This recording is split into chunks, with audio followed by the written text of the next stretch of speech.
और अब सबसे पहले बात कर रहे हैं हम ज्ञानव्यापी पर सबसे बड़ी सुनवाई की। कल सुप्रीम कोर्ट ने आज सुनवाई के लिए 3 बजे का वक्त मुकर्रर किया था। आज 4 बजे किसी फेयरवेल में जाना था, तो 3 बजे की सुनवाई के लिए 2:30 बजे ही सभी पक्षों के वकील कोर्ट पहुंच गए। कोर्ट में ठीक 3 बजे सुनवाई शुरू हो गई। आपको बताऊं आज सुप्रीम कोर्ट में ज्ञानव्यापी को लेकर क्या सुनवाई हुई है, किस पक्ष के वकील ने क्या दलील रखी है, सुप्रीम कोर्ट में आज क्या हुआ, आपके सामने ग्राफिक्स आ गया, देखिए जरा। हिंदू पक्ष के वकील ने कहा कमीशन की रिपोर्ट आ गई है, पहले उसे देखा जाए, इसके बाद ही फैसले पर विचार हो। इसके बाद मुस्लिम पक्ष के वकील ने कहा सर्वे को लेकर जो भी निर्देश दिए गए हैं वो अवैध हैं। मुस्लिम पक्ष के वकील ने कहा इसलिए इसे निरस्त किया जाए, लोअर कोर्ट का फैसला अवैध है, सर्वे रिपोर्ट को लीक किया गया है, यह कहा गया। इसके बाद कहा गया कि देश में एक नैरेटिव तैयार किया जा रहा है, इससे सांप्रदायिक तनाव और ज्यादा बढ़ जाएगा। जो नैरेटिव तैयार हो रहा है, इसे सिर्फ एक केस न माने, देश में बड़ा प्रभाव डालेगा यह मामला। मस्जिद के भीतर नमाज पढ़ने में दिक्कत हो रही है। मुस्लिम पक्ष के वकील यह कह रहे थे अंदर के एरिया को सील कर दिया गया है, हमें वजू की अनुमति तक नहीं है। मुस्लिम पक्ष के वकील ने पक्ष रखा कि उस जगह पर 500 साल से वजू चल रही है, 500 साल की स्थिति बदलने की कोशिश है, इसलिए यथा स्थिति यानी जैसे हालात थे वैसे ही बनाए रखने के आदेश दिए जाएं। कोर्ट से मुस्लिम पक्ष ने यह अपील की, तो जज ने कहा हम जिला जज से कहेंगे कि वहां पर वजू की व्यवस्था की जाए। लेकिन इस बीच सरकारी वकील खड़े हुए, सॉलिसिटर जनरल, उन्होंने कहा यूपी सरकार ने वहां वजू की व्यवस्था की है। सुप्रीम कोर्ट ने कहा सुनवाई की शुरुआत में सुप्रीम कोर्ट ने इस दौरान 3 सुझाव भी दिए, ये आपको बता रहा हूं। देखिए 3 सुझाव सुप्रीम कोर्ट के क्या थे, पूरी डिटेल अंदर क्या क्या दलीलें दी गई वो हम आपको बता रहे हैं। पहला सुझाव यह था कि लोअर कोर्ट को सुनवाई पूरी करने दें, दूसरा सुझाव यह था एक अंतरिम आदेश पारित हो, और तीसरा सुझाव यह था कि फैसले तक अंतरिम आदेश जारी रहे, यानी जो हालात थे वो रहे। अब सुप्रीम कोर्ट ने कहा हम सभी पक्षों से सुझाव चाहते हैं, हमारा अंतरिम आदेश सबके हित में हो, हम ट्रायल कोर्ट को सीमा से आगे जाने की अनुमति नहीं दे सकते हैं, ये सुप्रीम कोर्ट के शब्द थे। मुस्लिम पक्ष के वकील ने कहा ये तो पहले से ही सीमा के आगे जा चुके हैं। इस पर सुप्रीम कोर्ट ने कहा हम सभी को देश में एकता की भावना बनाए रखने के लिए संयुक्त प्रयास करना चाहिए, कमीशन की रिपोर्ट लीक नहीं करनी चाहिए। हम ट्रायल जज को नहीं कह सकते कि वो कमीशन की रिपोर्ट का क्या करें, वो अपने आप में बहुत सक्षम है, कोर्ट ने यह कहा। लेकिन हिंदू पक्ष के वकील ने कहा न्यायाधीश के विवेक पर अंकुश नहीं चाहते हैं हम, पहले क्या होना चाहिए ये जज पर छोड़ देना चाहिए, ये हिंदू पक्ष के वकील ने कहा। इस पर सुप्रीम कोर्ट ने कहा सबसे पहले हम आदेश 7 नियम 11 पर निर्णय लेने के लिए कहेंगे, जब तक यह तय नहीं हो जाता अंतरिम आदेश संतुलित तरीके से लागू रहेगा, हम इसे जिला जज पर छोड़ देंगे। जो 20-25 साल के अनुभवी हैं वो जानते हैं कि इसे कैसे संभालना है। भारत में धार्मिक बहुलता है, एक स्थान पर कई धार्मिक निशान है। मान लीजिए कि कोई अगियारी पारसी चिन्ह है, कोई अगियारी है शिवलिंग और मस्जिद को अलग रखिए, यानी कोर्ट ने कहा शिवलिंग और मस्जिद को कुछ वक्त के लिए अलग रख दीजिए। अगर एक हिस्से में अगियारी हो और दूसरे हिस्से में क्रॉस का निशान हो, तो क्रॉस की उपस्थिति से अगियारी को ईसाई जगह नहीं बना दिया जाएगा, ईसाई जगह नहीं बनाती। कोर्ट ने कहा हम सभी पक्षों से सुझाव चाहते हैं, तो कोर्ट में ये दलीलें दी गई। लेकिन आपको बताऊं विष्णु शंकर जैन जो हिंदू पक्ष के वकील थे, वो उस दौरान शिवलिंग को लेकर कोर्ट ने क्या कुछ कहा है, इसके बाद आगे की सुनवाई आपको बताएंगे। पहले विष्णु शंकर जैन को सुनिए जरा। और जो इंटरिम अरेंजमेंट है वो कंटिन्यू करेगा सुप्रीम कोर्ट के ऑर्डर का 17 मई का, जिससे वो एरिया जहां पे शिवलिंग मिला था वो सील किया गया। सेक्शन 3 का जिक्र, section 3 of places of worship act का जिक्र हुजैफा अहमदी साहब ने किया था, जो मुस्लिम पक्षीय वकील हैं, और उनका कहना था कि किसी भी प्लेस ऑफ वर्शिप को बदला नहीं जा सकता है। उस पे सुप्रीम कोर्ट ने ये कहा कि धार्मिक, उस पे ये कोर्ट की टिप्पणी है, मैं सिर्फ आपको सिर्फ बता रहा हूँ, मैं ये नहीं कह रहा हूँ कोर्ट ने ऑर्डर पास किया, ये सिर्फ एक डायलॉग हुआ है 2 लोगों के बीच में। तो उस पे कोर्ट ने ये कहा है कि धार्मिक स्वरूप भी जो है वो भी डिटरमाइन करना जरूरी होता है, जो हमारा पक्ष है। तो ये सारी चीजें डिस्ट्रिक्ट जज वाराणसी करेंगे। ये सुनवाई आगे शुरू हुई। आपको बताऊं अब सरकारी वकील खड़े हुए, सॉलिसिटर जनरल, उन्होंने क्या कहा ग्राफिक्स के जरिए देखिए जरा। सॉलिसिटर जनरल ने कहा सोमवार या मंगलवार को सुनवाई हो सकती है, यानी वो चाहते थे आने वाले सोमवार और मंगलवार को सुनवाई हो। मुस्लिम पक्ष के वकील ने कहा गर्मी की छुट्टियों के बाद मामले को सुना जाए। उन्होंने आगे कहा, कोर्ट ने कहा हमारे पास कोई ऐसी सामग्री नहीं है कि हम उस पर कुछ कह सकें, यानी जो रिपोर्ट तैयार हुई ऐसा कुछ नहीं हमारे पास। इस पर सॉलिसिटर जनरल ने कहा कमीशन की रिपोर्ट को मंगाकर देखा जा सकता है।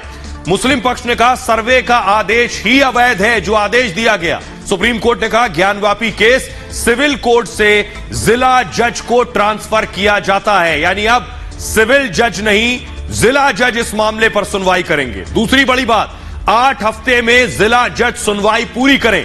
तीसरी बड़ी बात, आदेश 7 नियम 11 पर निर्णय लिया जाएगा। यह क्या होता है मैं आपको बताऊंगा, आगे वकील ने बताया है। सभी याचिका जिला जज देखेंगे। 17 मई तक अंतरिम आदेश जारी रहेगा, यानी जिस जगह को संरक्षित रखा गया और नमाज की इजाजत दी गई यही है अंतरिम आदेश। शिवलिंग की सुरक्षा जारी रहेगी। सुप्रीम कोर्ट ने कहा नमाज में भी बाधा नहीं होनी चाहिए।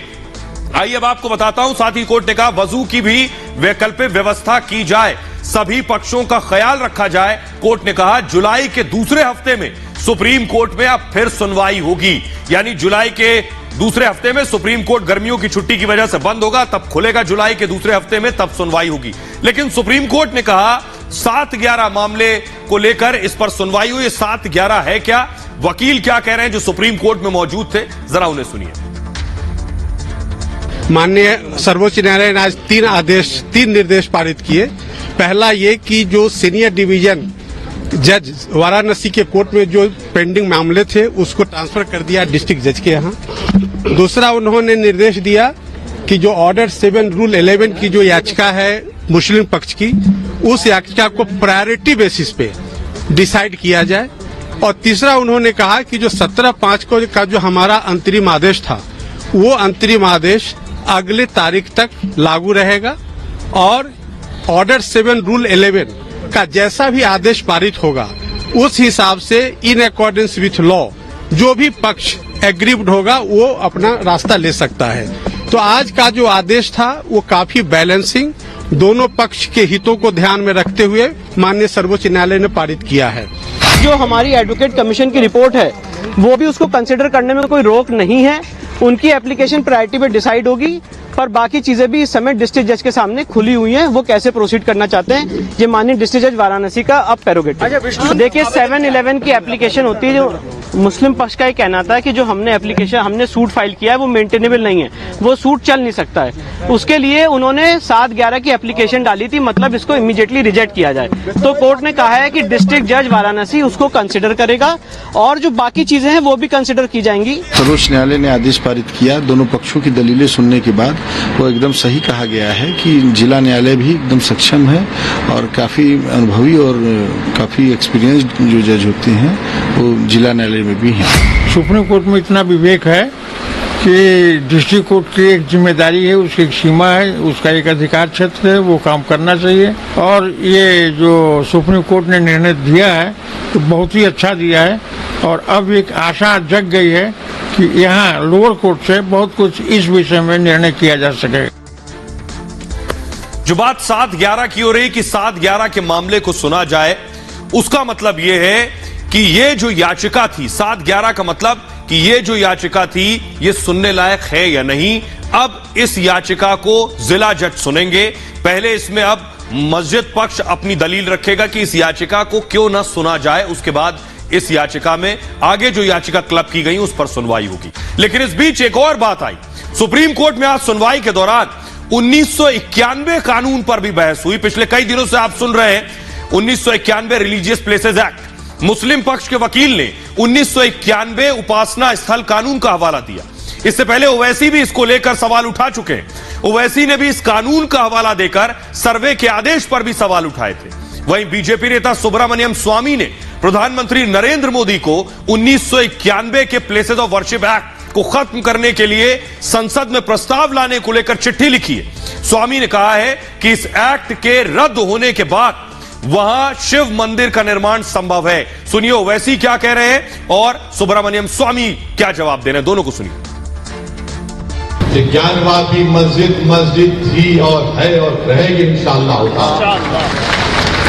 1991 का कानून यह कहता है कि 15 अगस्त 1947 को जो मस्जिद मंदिर थी वो बरकरार रहेगी और अगर कोई उसके नेचर और कैरेक्टर में तब्दीली पैदा करना चाहेगा तो 91 का पार्लियामेंट का कानून कहता है कि उन पर केस बुक करो, जेल भी जाओ और अगर कोर्ट ने फैसला दिया तो 3 साल की सजा है।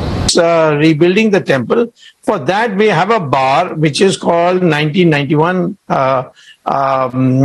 Act. That 1991 that Place of Worship Act is a bar, but it can be removed because it's an act of Parliament.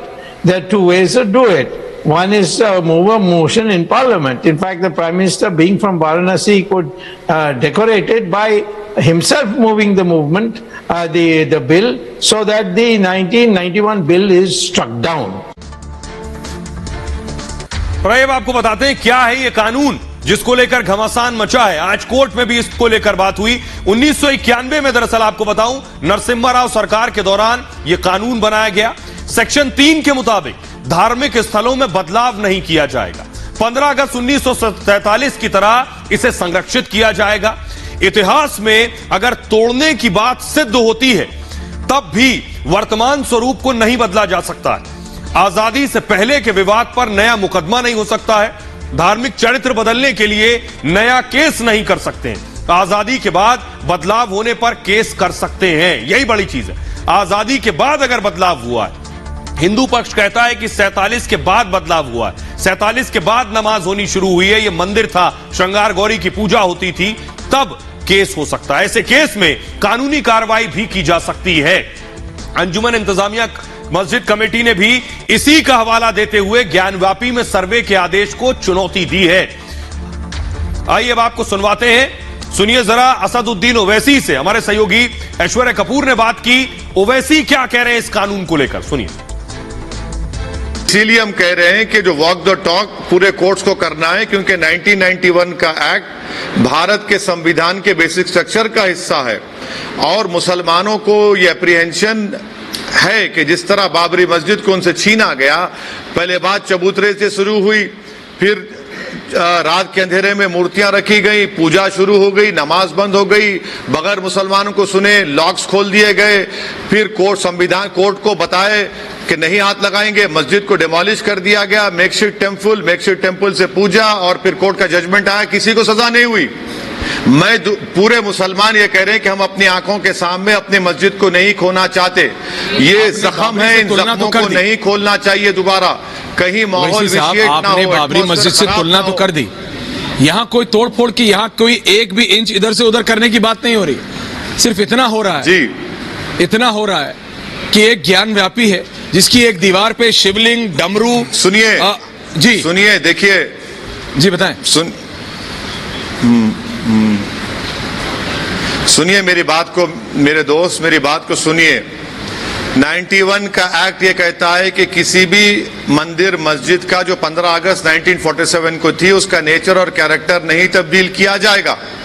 इसीलिए हम कहते हैं कि हमारा मानना यह है कि सर्वे उस 91 एक्ट के खिलाफ है और इसीलिए उस सर्वे कमिश्नर के अपॉइंटमेंट के खिलाफ इंतजामिया कमेटी थी जिसको हटाया गया और उसने रिपोर्ट लीक कर दी मीडिया को, जिसको सुप्रीम कोर्ट ने कहा कि लीक रिपोर्ट को रिपोर्ट नहीं करना चाहिए था। इसीलिए सुप्रीम कोर्ट ने यह कहा कि अब दूसरे जज के पास सुनाई देगा। इसीलिए लोअर कोर्ट का जज गलत फैसला दिए, बगैर मुसलमानों को रिपोर्ट उनके पास पेश हुई। और इसीलिए हम देख रहे हैं कि जो 58 इयर्स पहले मथुरा का मसला हिंदू और मुसलमान बैठकर तय कर लिए, मुसलमानों ने जमीन दे दी कृष्णा जन्मस्थान के लिए, वहां पर मंदिर तामीर होगी। आप 58 इयर्स के बाद दोबारा उस मसले को कोर्ट को लेकर जाते हैं और वो डिस्ट्रिक्ट मजिस्ट्रेट का कोर्ट का फैसला भी गलत है। और मुझे उम्मीद है कि ईदगाह की कमेटी के लोग उसको चैलेंज करेंगे हाई कोर्ट में। तो असदुद्दीन ओवैसी को आप सुन रहे थे, लेकिन इस बीच आपको बताऊं दिल्ली में सुप्रीम कोर्ट में सुनवाई हो रही थी, लेकिन काशी में ज्ञानव्यापी में सर्वे के बाद आज जुमे की पहली नमाज थी। जुमे पर ज्ञानव्यापी आज पूरी तरह से हाउसफुल था। मैं आपको बताऊं आमतौर पर 400 लोग ज्ञानव्यापी में जुमे की नमाज अदा करते हैं, लेकिन आज ज्ञानव्यापी परिसर में पैर रखने तक की जगह नहीं थी। जुमे की नमाज अदा करने के लिए ज्ञानव्यापी मस्जिद में सामान्य दिनों से कुछ ज्यादा ही भीड़ नमाजियों की रहती है। इसे लेकर ज्ञानव्यापी मस्जिद की देखरेख करने वाली अंजुमन इंतजामिया कमेटी के ज्वाइंट सेक्रेटरी ने मुस्लिम समाज के लोगों से कम संख्या में आने की अपील की थी, लेकिन इसका कोई असर नहीं हुआ और नमाजियों की भारी भीड़ आज ज्ञानव्यापी पहुंच गई। करीब 700 लोगों ने जुमे की नमाज अदा की। ज्ञानव्यापी के बाहर लोगों की भारी भीड़ थी। नमाजियों को ज्ञानव्यापी से लौटा दिया गया, इतनी ज्यादा भीड़ थी, और कहा गया कि दूसरी मस्जिदों में जाएं नमाज पढ़ने, यहां इतनी ज्यादा भीड़ ना लगाएं।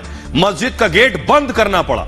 जुमे की नमाज को लेकर बाकायदा अलर्ट जारी किया गया था। शांतिपूर्ण नमाज के लिए निगरानी के आदेश दिए गए थे और भारी भीड़ की वजह से नमाजियों को दूसरी मस्जिदों का रुख करना पड़ा, लेकिन शांतिपूर्ण तरीके से जुमे की नमाज संपन्न हो गई। ज्ञानव्यापी की सुरक्षा पहले से ही बेहद कड़ी है और जुमे की नमाज को लेकर सुरक्षा और बढ़ा दी गई थी। ज्ञानव्यापी के बाहर कमांडो तैनात किए गए थे। चप्पे चप्पे पर सुरक्षा बलों की पैनी नजर थी। नमाजियों को घर से वजू कराने की अपील की गई थी, क्योंकि सर्वे के बाद शिवलिंग मिलने के दावे के बाद वजू खाने को सील कर दिया गया है। मौलाना सुफियान क्या कह रहे हैं, उन्हें सुनिए जरा। जो लोग मस्जिद में नमाज पढ़ने आ रहे हैं, जाहिर है जितनी कैपेसिटी मस्जिद की है उतने ही लोग मस्जिद में नमाज अदा करेंगे, और जब मस्जिद में कैपेसिटी फुल हो जाएगी तो वो लोग दूसरी जगह पर नमाज अदा करेंगे। इसलिए सुप्रीम कोर्ट का भी जो वर्डिक्ट और जो ऑब्जर्वेशन है कि मस्जिद में नमाज अदा करने के लिए किसी को ना रोका जाए, ये ज्यादा मुनासिब बात होगी। रही बात वजू खाने की, तो लोगों के लिए मुनासिब बात भी है कि वो अपने घर से वजू करके आए, और जो लोग घर से वजू नहीं करके आ पाए होंगे उनकी मस्जिद इंतजामिया ने जो इंतजाम किए होंगे वहां पर वो कर लेंगे। तो ज्ञानव्यापी में मस्जिद में शिवलिंग मिलने के दावे को लेकर उत्तर प्रदेश से लेकर दिल्ली तक घमासान जारी है। शिवलिंग को लेकर विवादित टिप्पणी करने पर कई लोगों पर कार्रवाई हुई है, लेकिन अब पूर्व मुख्यमंत्री अखिलेश यादव शिकंजे में। अखिलेश यादव की मुसीबत बढ़ती दिख रही है। बीजेपी ने अखिलेश से के इस बयान पर हमला बोला था और इसे समाजवादी पार्टी के तुष्टीकरण की राजनीति बताया था, जो बयान अखिलेश यादव ने दिया। आपको बताऊं, अखिलेश के खिलाफ दिल्ली के वकील ने शिकायत दर्ज कराई है। सुप्रीम कोर्ट के वकील विनीत जिंदल ने एफआईआर दर्ज कराने की मांग की है। विनीत जिंदल ने दिल्ली पुलिस के कमिश्नर राकेश अस्थाना से इसकी शिकायत की है। मुस्लिम वोट बैंक की खातिर हिंदुओं की भावना का अनादर करने का आरोप लगाया अखिलेश पर। आइए आपको सुनवाते हैं अखिलेश ने क्या कहा था, उनका विवादित बयान, जिसके बाद वो निशाने पर आ गए। सुनिए जरा। जिनकी जिम्मेदारी थी सर्वे करने की, आखिरकार वो रिपोर्ट बाहर कैसे आ गई? और हमारे धर्म में तो ये है, हिंदू धर्म में कहीं भी पत्थर रख दो, एक लाल झंडा रख दो, पीपल के पेड़ के नीचे मंदिर बन गया। तो अखिलेश के इस बयान का विरोध भी शुरू हो गया है। कई जगहों पर अखिलेश के खिलाफ प्रदर्शन हुए। कानपुर में बजरंग दल कार्यकर्ताओं ने अखिलेश का पुतला फूंका और नारेबाजी की। अखिलेश के साथ ही राजस्थान के मुख्यमंत्री अशोक गहलोत और असदुद्दीन ओवैसी का भी पुतला फूंका गया। लेकिन आपको बताऊं, ज्ञानव्यापी मस्जिद परिसर में वजूखाने के नीचे मिले शिवलिंग को लेकर दो पक्ष अलग अलग दावे कर रहे हैं। हिंदू पक्ष ने इसे शिवलिंग बताया तो मुस्लिम पक्ष इसे फव्वारा बता रहा। कोर्ट में भी आज, सुप्रीम कोर्ट में भी आज मुस्लिम पक्ष के वकील ने शिवलिंग को फव्वारा कहा, तो सॉलिसिटर जनरल ने इस पर ऐतराज जताया। दोनों के दावों को सुनिए जरा। पानी जैसे निकला, वह शिवलिंग की आकृति प्रकट हो गई और उस शिवलिंग के ऊपर दो ईंटें इस रख करके उस पर रखे ये 5 जो है निशान ये थे। हमारे जो शिवलिंग था उसको विद्रूपित किया गया था।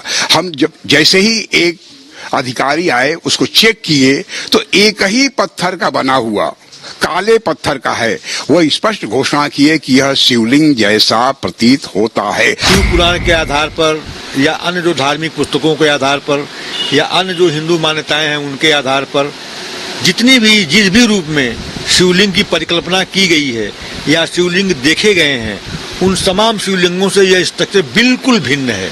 ये कहीं से शिवलिंग की ये जो स्ट्रक्चर मिला है ये कहीं से भी शिवलिंग के जैसा नहीं दिखता है और शिवलिंग हो भी नहीं सकता। मुगल काल में पहले मस्जिदों में जहाँ पर हौज होती थी वहाँ पर फव्वारे होते थे।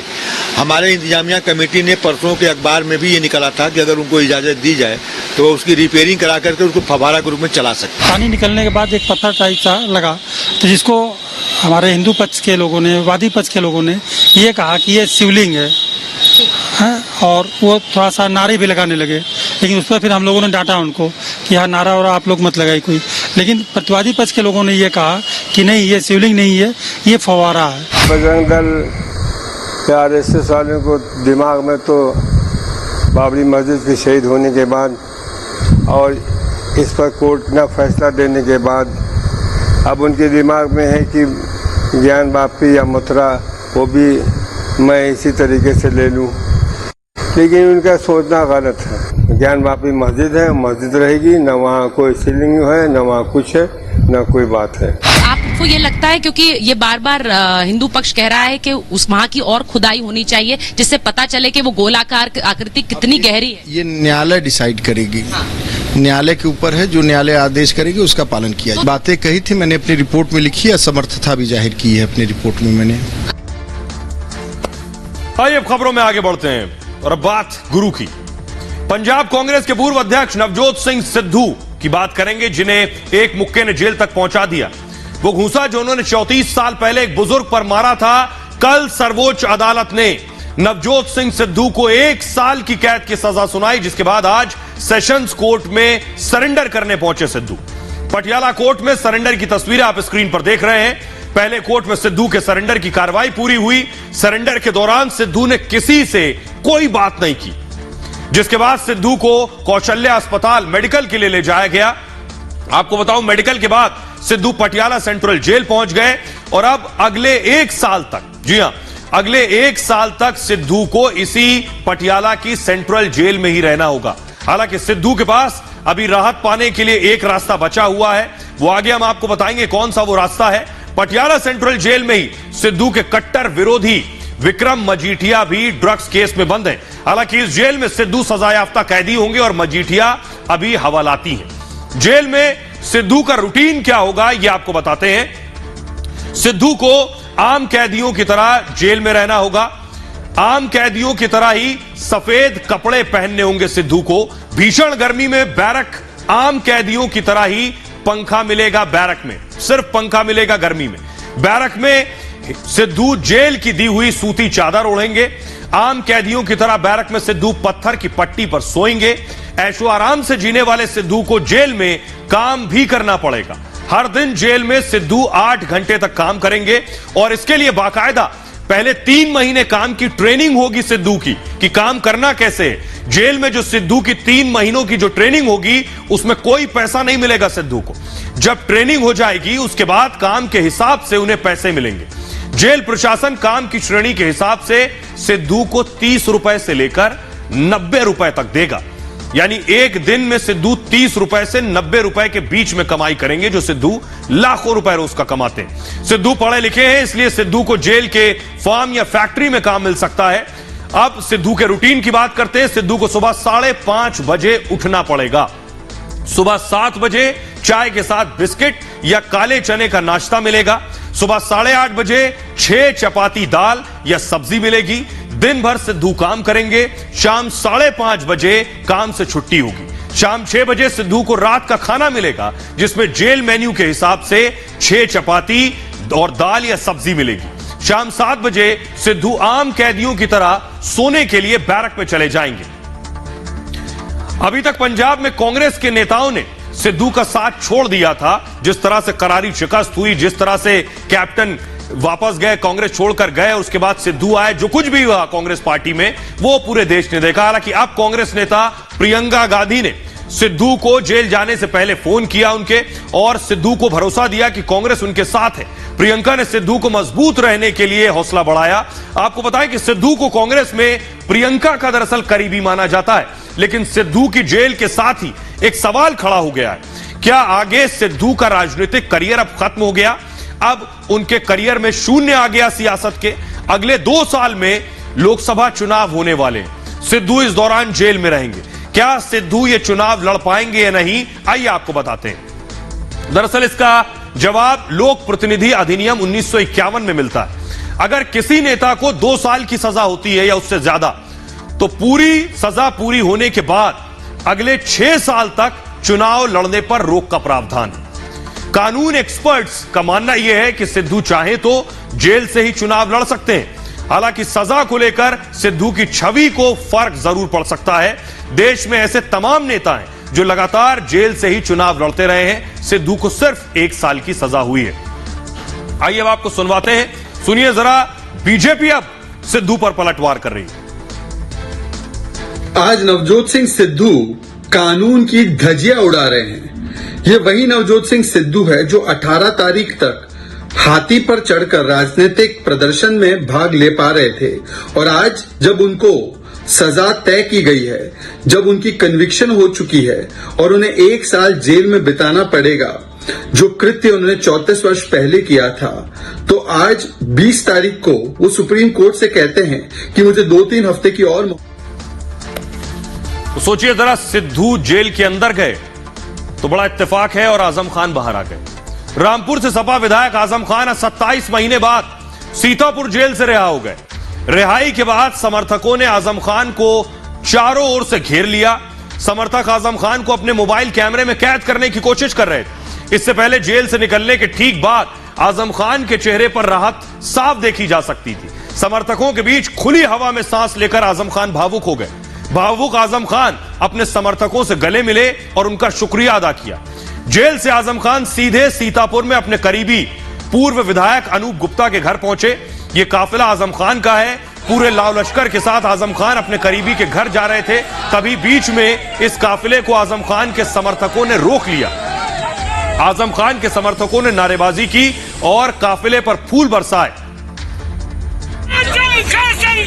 आइए अब आपको दिखा बताते हैं कि सुबह 8 बजे आजम खान दरअसल जेल से रिहा हुए। दोनों बेटे अब्दुल्ला और अदीब ने उन्हें रिसीव किया। शिवपाल यादव भी रिहाई के वक्त वहां मौजूद थे।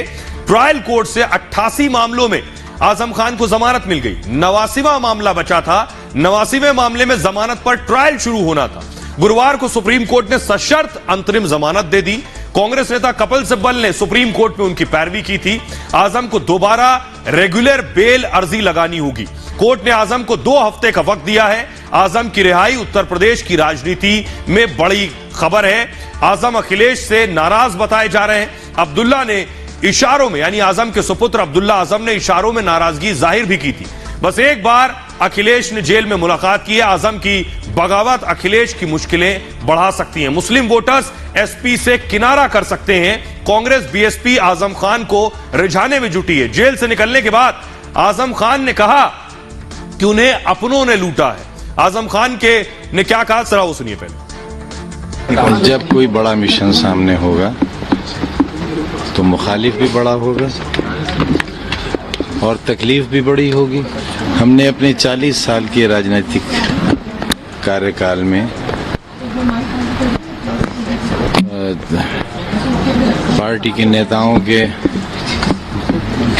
अपने सियासी आकाओं के जूते इसलिए सीधे नहीं किए थे कि हमें अपने लिए सोने या चांदी के कंगन चाहिए थे। मेरे लोगों पर हजारों की तादाद में जो मुकदमे दायर किए हैं, उनमें बस मैं ये कह सकता हूं कि मेरी तबाहियों में मेरा अपना हाथ है। मेरे अपने लोगों का बड़ा कंट्रीब्यूशन है और बस मालिक से दुआ है कि उन्हें सद्बुद्धि आए। आजम खान ने कहा, मेरी दरख्त की जड़ में जहर डालने वाले लोग अपने हैं। दरअसल इशारों में आजम का निशाना अखिलेश यादव पर था।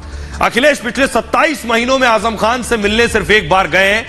अखिलेश पर आरोप लगते हैं कि उन्होंने आजम की रिहाई के लिए सिवाय ट्वीट करने से ज्यादा कुछ नहीं किया। और अब जब आजम खान जेल से रिहा हो गए तो अखिलेश ने एक बार फिर ट्वीट कर आजम खान का स्वागत किया है। अखिलेश ने क्या ट्वीट किया है यह आपके सामने। अखिलेश ने लिखा है, सपा के वरिष्ठ नेता और विधायक आजम खान जी की जमानत पर रिहा होने पर उनका हार्दिक स्वागत है। जमानत के इस फैसले से सर्वोच्च न्यायालय ने न्याय को नए मानक दिए हैं। पूरा एतबार है कि वो अन्य सभी झूठे मामलों मुकदमों में बाइज्जत बरी होंगे। झूठ के लम्हे होते हैं, सदियां नहीं। अखिलेश यादव तो आजम खान को रिसीव करने जेल तक नहीं पहुंचे, लेकिन अखिलेश से नाराज चल रहे चाचा शिवपाल आजम खान को रिसीव करने सीतापुर जेल जरूर पहुंचे। शिवपाल ने पूरी गर्मजोशी से आजम का स्वागत किया। स्वागत करने के बाद कुछ ऐसा कह गए जिसमें भविष्य की दिशा के संकेत मिलते हैं। सुनिए जरा चाचा शिवपाल को। आजम भाई के 1 मिनट सोलो कर लीजिए भैया, जुर्म हुआ है 1 मिनट सोलो कर लीजिए और झूठे केसों में फंसा कर तो हम तो आगे बस ये कहेंगे कि देखिए कि देश के मंत्री संत हृदय के हैं, तो आगे भी संत हृदय जनप्रतिनिधियों के। भैया 1 मिनट रुकना। आज का दिन बड़ा दिलचस्प था। सिद्धू जेल गए, आजम खान जेल से बाहर आए और लालू के ठिकानों पर सीबीआई की रेड हो गई। यह तस्वीर पटना की है, मैं आपको दिखाने जा रहा हूं, जहां लालू यादव के आवास के बाहर सीबीआई की टीम छापेमारी करने पहुंची। चारा घोटाला में जमानत मिलने के बाद जेल से बाहर निकले बिहार के पूर्व मुख्यमंत्री और राष्ट्रीय जनता दल के प्रमुख लालू प्रसाद यादव पर अब सीबीआई ने शिकंजा कसा। आज सीबीआई की टीम ने लालू और उनके परिवार के कई ठिकानों पर पहुंचकर छापेमारी की। लालू यादव के गृह जिले गोपालगंज में 3 जगह सीबीआई की टीम पहुंची। एक तरफ परिवार पर सीबीआई संकट मंडरा रहा था, तो दूसरी तरफ दिखाऊं आपको कि लालू यादव के बड़े बेटे, देखिए जरा, घर पर सीबीआई है और लालू यादव के बड़े बेटे तेज प्रताप यादव पटना के आवास पर मसाज करा रहे हैं। सीबीआई ने 17 ठिकानों पर रेड की है और तेज प्रताप लालू के लाल मसाज करवा रहे थे। तेज प्रताप हमेशा अपने अलग अंदाज के लिए जाने जाते हैं। पीछे स्टैंड फैन लगा है, अगर देखिए, और सामने कुर्सी पर बैठकर तेज प्रताप मस्त मुस्कुराते हुए मसाज करवा रहे हैं। सोशल मीडिया पर इन तस्वीरों पर काफी प्रतिक्रियाएं आ रही। खैर, पटना में ही बिहार के पूर्व मुख्यमंत्री और लालू यादव की पत्नी राबड़ी देवी के घर भी सीबीआई की टीम पहुंची। सुबह 6:30 बजे राबड़ी देवी के घर पहुंचकर सीबीआई ने पूछताछ की। इस दौरान तेज प्रताप यादव भी राबड़ी देवी के साथ दिखे। राबड़ी और तेज प्रताप से 2 अलग अलग कमरों में पूछताछ की गई। पूछताछ के लिए 3 अफसरों की 2 टीमें बनाई गईं। पटना में राबड़ी आवास के अलावा महुआ बाग में 2 जगह, दानापुर खटाल और कौटिल्य नगर में लालू के ठिकानों पर सीबीआई की टीम पहुंची। पटना के साथ साथ दिल्ली में भी सीबीआई ने छापेमारी की। लालू यादव की बेटी मीसा भारती के आवास पर सीबीआई की 6 सदस्यीय टीम ने छापेमारी की और उनसे पूछताछ की। इसके अलावा मीसा भारती के फार्म हाउस बिजवासन में भी सीबीआई के पहुंचने की खबर। आपको बताऊं, लालू यादव के 17 ठिकानों पर सीबीआई पहुंची। रेलवे भर्ती बोर्ड में गड़बड़ी मामले में कार्रवाई हुई थी। दिल्ली, पटना, गोपालगंज के घरों पर छापेमारी की गई। दिल्ली में लालू यादव से पूछताछ की गई। एसपी, डीएसपी स्तर के अफसरों ने यह पूछताछ की और छापे के दौरान लालू ने डॉक्टर बुलाने की मांग की। जैसे सीबीआई पहुंची, लालू ने डॉक्टर बुलाया। लालू यादव ने तबीयत ठीक न होने की दलील दी। रेल मंत्री रहते हुए लालू यादव पर भ्रष्टाचार के आरोप। साल 2004 से 2009 तक रेल मंत्री थे लालू यादव। लालू पर जमीन के बदले नौकरी देने का आरोप था। ग्रुप डी नौकरी के बदले जमीन लेने का आरोप, यानी मैं आपको नौकरी दूंगा, आप मुझे जमीन दे दो।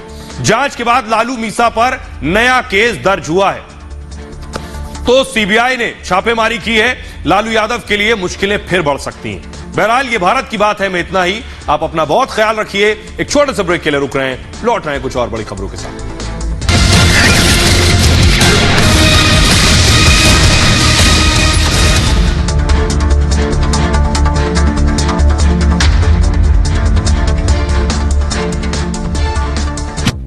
एसिडिटी, गैस, दोनों के लिए डाइजीन। यह gentle for regular use. Digene का double action formula gas bubbles को जल्द मिटाए और हाईएस्ट ANC एसिड कम करे और देख